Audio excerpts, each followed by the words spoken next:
Balance diet के ऊपर तक हो चुका था, ठीक ना।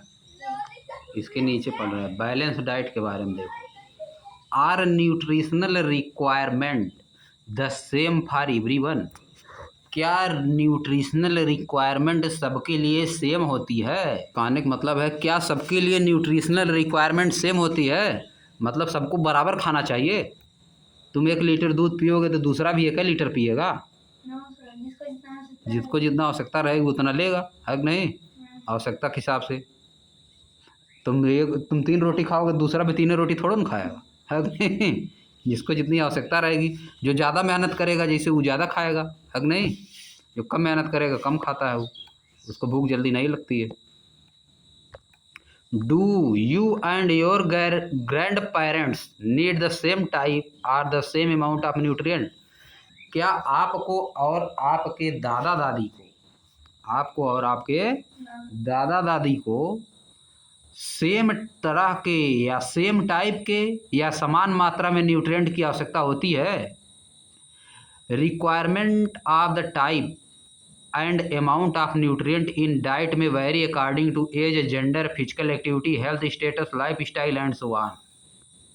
रिक्वायरमेंट ऑफ द टाइप यानी भोजन का किस प्रकार का चाहिए, अमाउंट ऑफ न्यूट्रिएंट, न्यूट्रिएंट कितना अमाउंट में मिलना चाहिए, न्यूट्रिएंट कितनी मात्रा में मिलना चाहिए, डाइट में कितना टाइप का भोजन चाहिए, किस किस टाइप का न्यूट्रिएंट चाहिए और कितनी मात्रा में चाहिए, ये बदलता रहता है। क्या होता है? बदलता रहता है। मे वैरी या बदल सकता है, वैरी मतलब बदलना। अकॉर्डिंग टू एज, एज के अनुसार, जेंडर के अनुसार, फिजिकल एक्टिविटी कौन कितना मेहनत कर रहा है उसके हिसाब से, हेल्थ स्टेटस, हेल्थ के हिसाब से, कोई बीमार है तो उसको दूसरी तरह खाना चाहिए, है कि नहीं? बीमारी में सभी लोग नहीं खा पाते हैं, दूसरी तरह खाना चाहिए। लाइफ स्टाइल, उसका लाइफ स्टाइल कैसा है, एंड सो ऑन। इस तरह की चीज़ें डिपेंड करते हैं कि हमको इन सब चीज़ों को मिला के हमको खाने की आवश्यकता होती है। जिस तरह का काम जो करता है, जिसका जैसे शरीर रहता है उसी हिसाब से उसको खाना चाहिए। समझिए? आ जाओ नीचे। लेटस फाइंड आउट, आइए कुछ जानते हैं, आइए कुछ जानते हैं या कुछ खोज करते हैं, कुछ पता करते हैं क्या होता है। You have listed food consumed by you during the week in activity 3.1। आप एक्टिविटी 3.1 में एक सप्ताह में जो फूड खा रहे हैं उसको लिस्ट उसका बना चुके हैं, उसका लिस्ट बना चुके हैं। Check whether your food contain all the nutrients. Check करिए, जांच करिए क्या आपके फूड में सभी तरह के न्यूट्रिएंट हैं। And other essential component necessary for growth and development, जो ग्रोथ और डेवलपमेंट के लिए ज़रूरी हैं सभी न्यूट्रिएंट और आवश्यक कंपोनेंट जो ग्रोथ और डेवलपमेंट के लिए ज़रूरी है, क्या उसमें सब हैं? इफ़ नॉट, यदि नहीं है, चेक करिए विच न्यूट्रिएंट, कौन सा न्यूट्रिएंट, और अदर फूड कंपोनेंट, कौन सा दूसरा कंपोनेंट फूड का, नीड टू बी एडेड, किसको जोड़ने की उसमें आवश्यकता है। भोजन में जो चीज़ नहीं उसको क्या करोगे, जोड़ोगे उसमें। आगे आ जाओ। All diet has all essential nutrient. A diet, a diet लिखा, a diet that has all essential nutrient. एक डाइट जिसमें सब इसेंशियल न्यूट्रिएंट पाया जाता है, जितनी चीज़ की आवश्यकता होती है सब उसमें पाया जाता है। रफेज भी उसमें पाया जाता है यानी फाइबर वाला, वाटर भी उसमें पाया जाए। इन राइट अमाउंट, सही मात्रा में, फॉर प्रॉपर ग्रोथ के लिए एंड डेवलपमेंट के लिए ऑफ द बॉडी, शरीर के, is known as balance diet. उसको क्या कहेंगे? बैलेंस डाइट कहेंगे। ऐसा डाइट जिसमें सभी न्यूट्रिएंट पाए जाएं, रफेज पाया जाए, पानी पाया जाए, सब सही मात्रा में, सब क्या हो, राइट अमाउंट में हो, जो कि ग्रोथ और डेवलपमेंट के लिए आवश्यक है बॉडी के, तब उसको क्या कहोगे? Balance diet. क्या कहोगे उसको? Balance diet. ऐसा भोजन जिसमें सब न्यूट्रिएंट पाया जाए, वाटर भी पाया जाए, फाइबर भी पाया जाए, सब चीज़ पाया जाए, ग्रोथ और डेवलपमेंट की, बॉडी के ग्रोथ और डेवलपमेंट के लिए जितनी चीज़ों की आवश्यकता है सभी चीज़ अगर उसमें पाई जाएंगी तो उसको क्या कहोगे? Balance diet. समझे? उसको क्या कहोगे? Balance diet. What changes would you make in your diet to make it a balance diet. आप अपने डाइट को बैलेंस डाइट बनाने के लिए उसमें क्या चेंज करेंगे? इसमें क्या चेंज करेंगे। पहले तो लिखोगे क्या क्या खाते हो एक सप्ताह में, है कि नहीं। एक सप्ताह में क्या क्या खाते हो उसको लिखोगे, फिर उसमें देखोगे कि किसमें कौन सा चीज़ नहीं पाया जा रहा है, कौन सा चीज़ बच रहा है, कौन सा चीज़ बच रहा है। सब में पाया जा रहा है carbohydrate, vitamin, protein, fat, roughage, water, minerals, सब अगर सब में पाया जाए तो देखोगे कौन सा चीज़ किस में नहीं पाया जाए। जितना चीज़ खा रहे हो देखोगे सब में सब मैच कर रहा है कि नहीं। अगर नहीं मैच कर रहा तो उसमें ऐड करने की ज़रूरत है खाना दूसरा चीज़, है कि नहीं। अगर सब पा रहे हो तब तो सही है। आगे आ जाओ, लेटस कंपेयर, आइए कंपेयर करते हैं, आइए कंपेयर कुछ करते हैं। Read the nutritional information given below for a packet of potato wafer. जो नीचे दी गई न्यूट्रिशनल इंफॉर्मेशन, न्यूट्रिशन के बारे में क्या दिया है, इंफॉर्मेशन दिया पोटैटो वेफर पे। पोटैटो वेफर मतलब पोटैटो वेफर चिप्स है, पोटैटो वाला चिप्स एंड पैकेट रोस्टेड चना सोन हियर।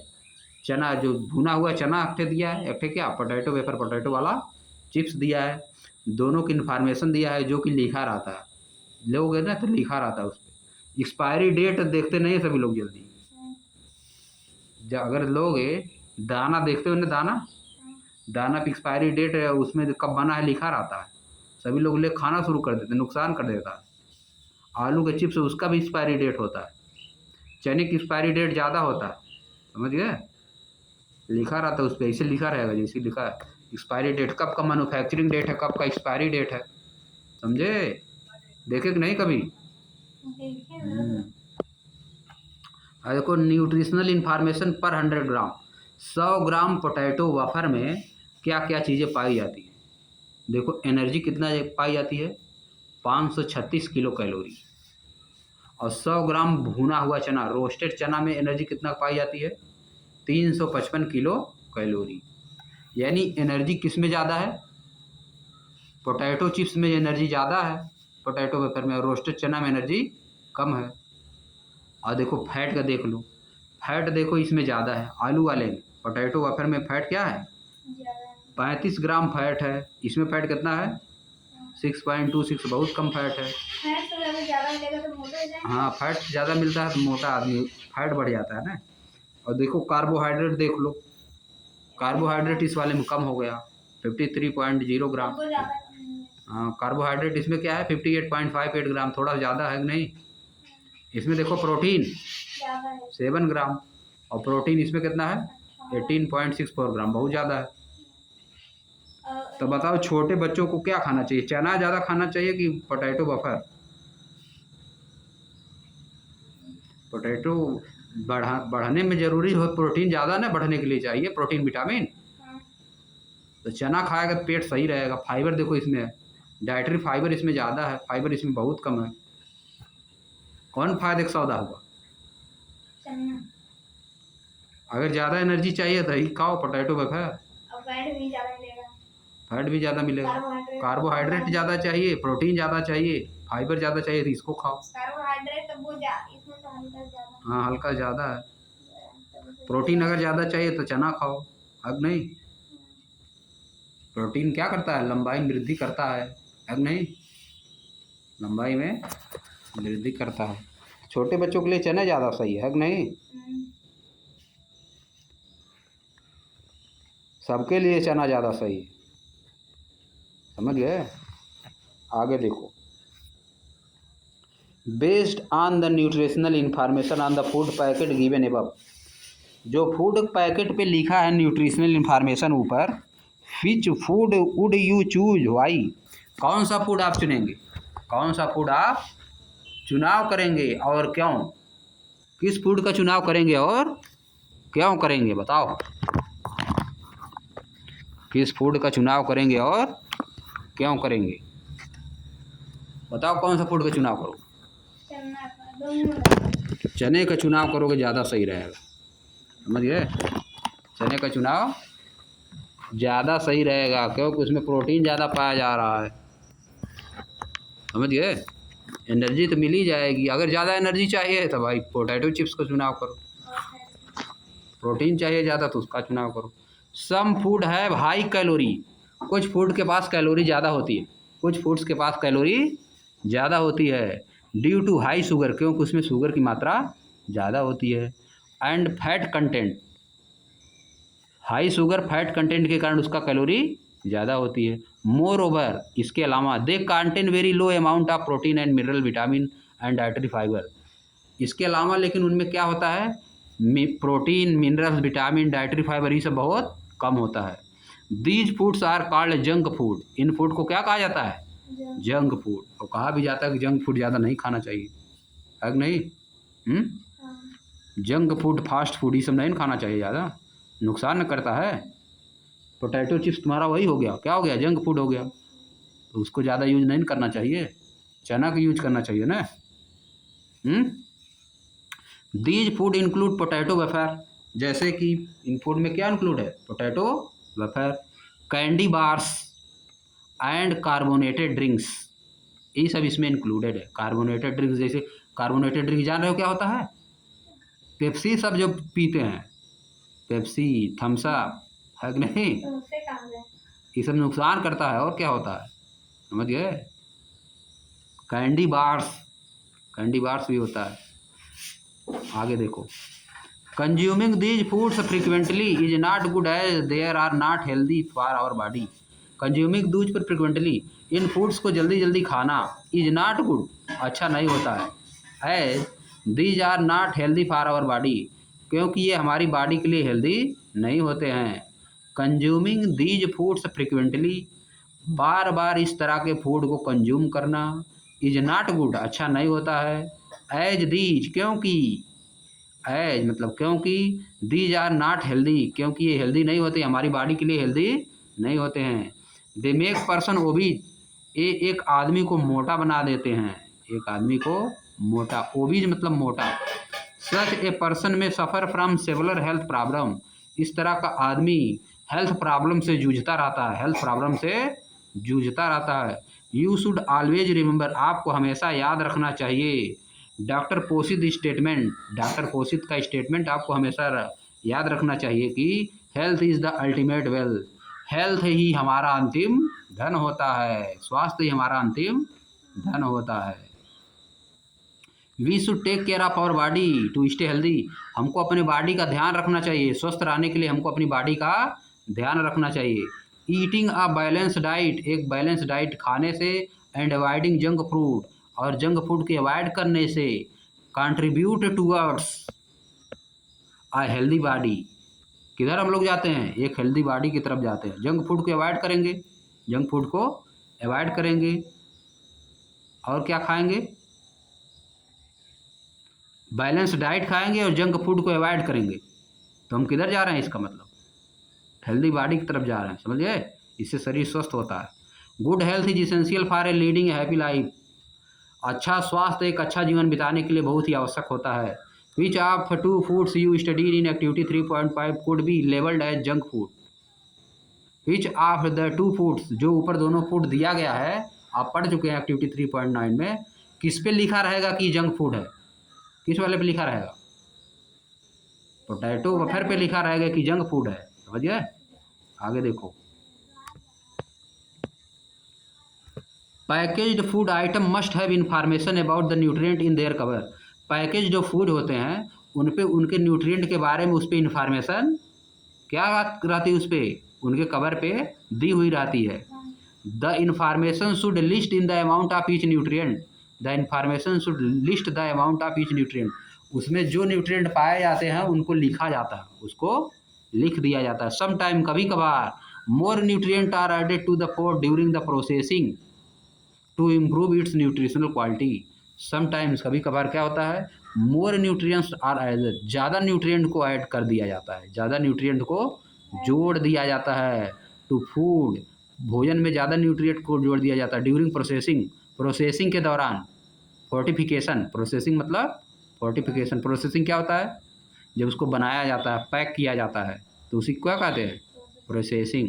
जैसे शुगर केन से, शुगर केन बनता है ना, शुगर केन से क्या बनता है, चीनी, तो उसका प्रोसेसिंग होता है पहले ना, गन्ना प्रोसेसिंग करके शुगर बनाया जाता है। शुगर केन से क्या बनाओगे, शुगर, समझ गए। और बताओ कोई। आलू से पोटैटो चिप्स बन गया, नमकीन बन गया, बिस्कुट बन गया। आलू से नहीं, उससे व्हीट से बिस्कुट बनता है कि नहीं, पावरोटी बनती है। मेरे तो प्रोसेसिंग होता है उसका पहले। आप देखो आगे, iodised salt and some baby foods are example of fortified food.